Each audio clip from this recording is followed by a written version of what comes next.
cold this morning. Well, there's so much going on in the world right now.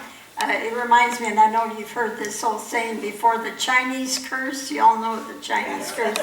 May you live in interesting times. Doesn't it feel that way? And I read last week a naturalist, E.O. Wilson, once said, "We've created a Star Wars civilization with Stone Age emotions, medieval institutions, and godlike technology. We thrash about," he said. And it was along with an article I read about the power of our response to life. And they said we're a generation that's going to be asked to dance in a hurricane. Have you ever danced in a hurricane? Can you imagine what that feels like? And that's what the world out there is feeling like right now. We're having to dance in a hurricane. So what does that mean?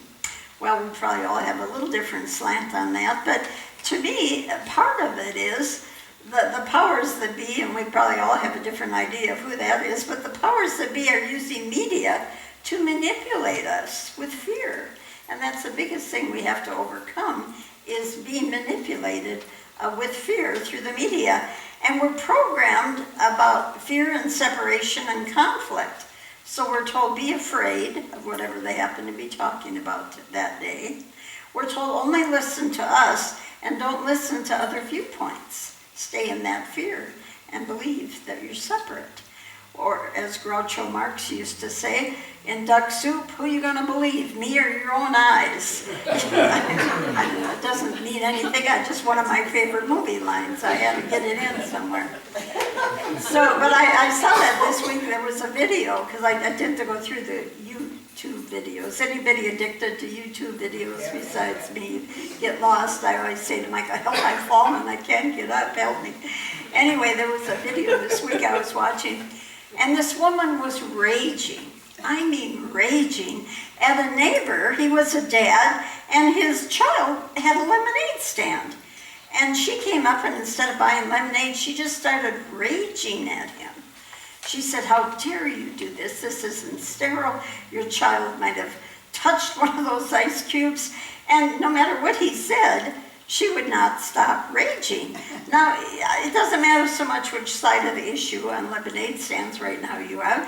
The point was more about how she was responding. You know, she was raging, and it pointed to the terror in her. She has been programmed with terror and fear, and as she left, she tipped over the lemonade and left the whole. Can you imagine, to a child continuing to rage as she left? And I guess that's what Roosevelt meant when he said the only thing you have to fear is fear itself, because it will do that to you. It's debilitating, fear is. It renders you powerless to anything but emotional reactions. It shuts off your ability to hear that inner voice that would guide and direct you. And the emotional reactions, instead of Spirit's promptings, and it separates you from others. Now it's not the one presence, the one power we talk about on Sunday, but it's you again, them. Anybody rage at anything this week? It happens to the best of us, doesn't it? So if you're comfortable, repeat after me Roosevelt's words. The only thing I have to fear is fear itself. Together, the only thing I have to fear is fear itself. Ah, yes, yes. Now, another manipulation that we're given is the use of ridicule if someone has a different viewpoint. And so you hear a lot about conspiracy theories nowadays, and everything's labeled as a conspiracy theory. And there's two different extremes, one on either side.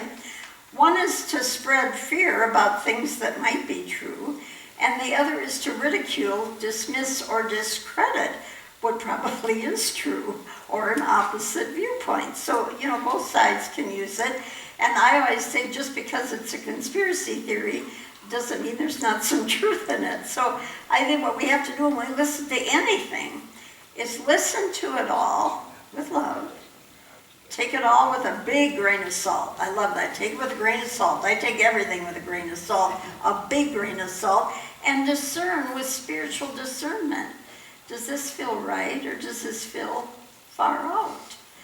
And then respond with love, not our ego's reaction. So last week, what I decided to talk about this week, last week I talked about the unity principles, the natural laws that are there for us and support us and empower us in the world. And this week is going to sound like just the opposite. I'm going to talk about the laws of chaos that the Course in Miracles talks about. Any Course in Miracle fans here, you remember the laws of chaos. And it would be depressing, except when we get done with each one, we're going to flip it and say what to do to turn it around. So the first law of chaos in this world is separation thinking, and we talk about this all the time here. The belief that we're separate from God and therefore separate from each other. And the problem that comes with that is the only place we're really set apart is in our thoughts and perceptions. We all see it differently. Everyone, you leave here today and some people will say, well, that was great, and other people will be complaining about something, and everybody will have a different viewpoint. And it's only through from the perception of whoever is seeing whatever you're seeing. Now, the truth is the same for all of us, and in my class this afternoon you'll learn. In unity, when we say truth, it's with a capital T. Ultimate truth never changes, it's true for everyone. But the little truth that we all hold on to is our own perception of what truth is. So truth never changes, it's the same for all, but we all perceive it differently.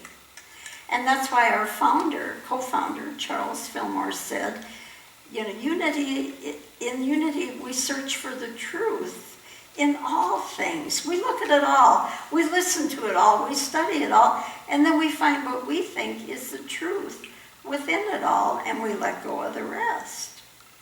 And by searching for what is true in every moment of your life, where you're not dissuaded by the false, by the hype, by the fear-based ideas. So, along with that first law of chaos, there's one other one. This one might make you squirm in your seats. Anybody here have the need to be right? No? Let me ask that again. Anybody here have the need to be right? And when we have the need to be right, what do? We attack and defend. We attack other viewpoints, we defend our own. And the Course in Miracles always says, do you want to be right or do you want to be at peace? Which would you rather be? Believe me, I know there's a lot of people that would rather be right than be at peace. Anybody uncomfortable with that question? So if you're comfortable, repeat, do I want to be right or do I want to be at peace? Together. Do I want to be right or do I want to be at peace? I choose peace. Together. I choose peace. And it's as simple as that. When people are into the stuff that's out there, you can just choose peace. It's as simple as that. Okay, we made it through that first law of chaos, and we're still standing, all right? Now, the second law of chaos in the world is guilt and judgment, and the belief that all sin or error calls for punishment. I love it anymore when anything happens, somebody's got to pay, somebody's got to be put away, somebody's got to, there's got to be punishment for this. And that everything is beyond forgiveness and deserves attack or death. And that judgment feels so good, doesn't it? It feels so good to judge somebody out there because it gets it out of me. Like that raging mother who could yell at her neighbor so she felt safe. Somebody's being punished so I can feel safe. You repeat after me. I choose to forgive myself and others. Together. I choose to forgive myself and others. I release and let go and I am free. Together.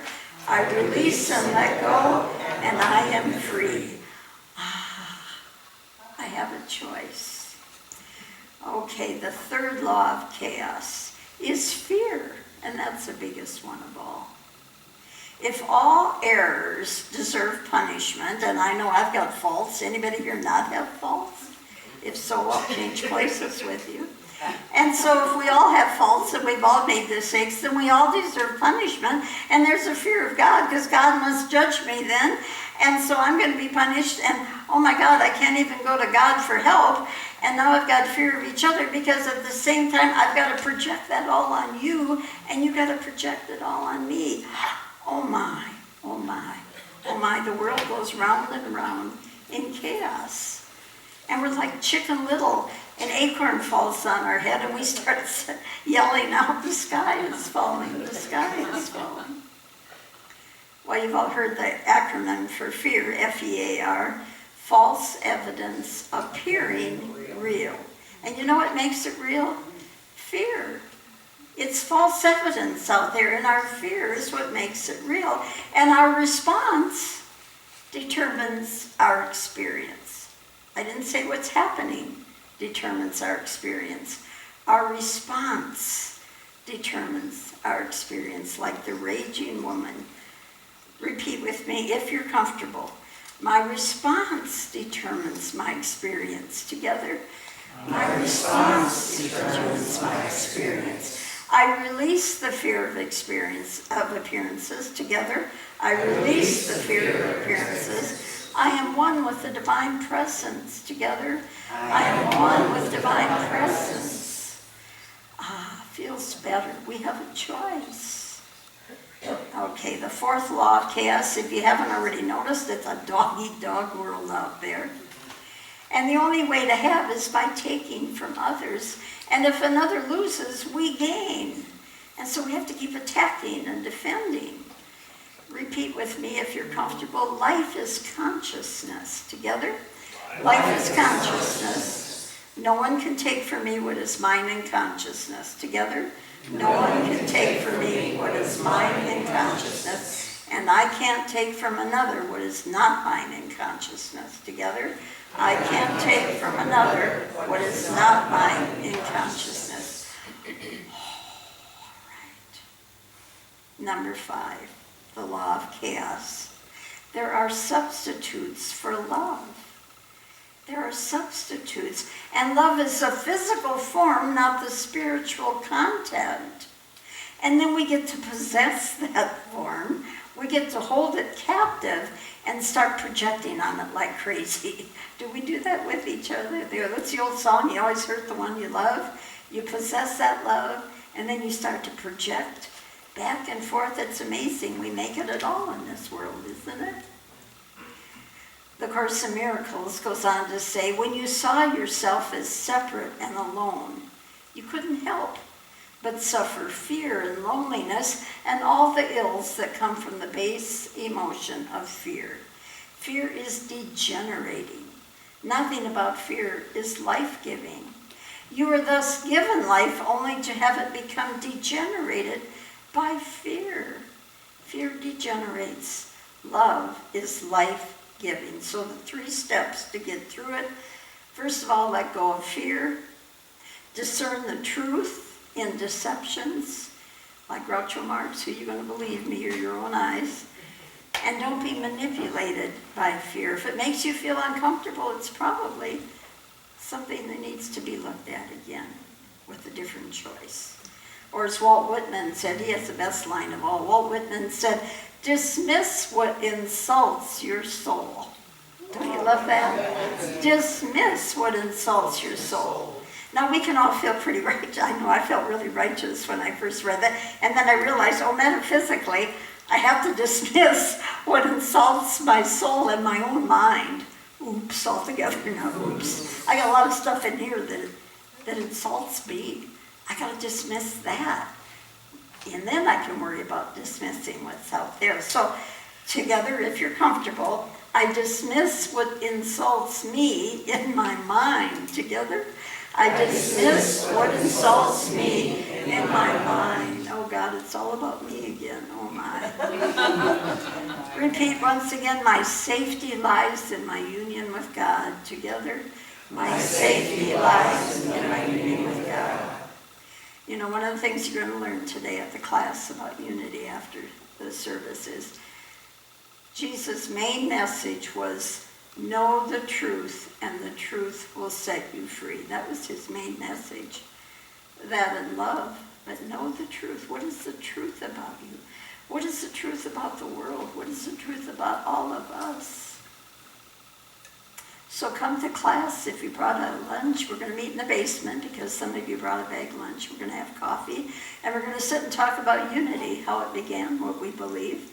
And if you can't make it today, I'm doing a makeup class with a few people on Monday, the 21st at 4:45. So let me know if you want to be a part of that. Meanwhile, let's go into prayer just for a few minutes. All these laws of chaos are buzzing in my mind. Let's release them and let them go. We don't need to be a part of the laws of chaos, for we are a part of the one and only law, the law of love, the law of one. There is only one presence, one power, and we are all a part of it. And we respond with love as we release and let go of all other responses. And we walk in the grace of that knowing, allowing the grace to do the work. And we are grateful in the nature of Christ. Amen.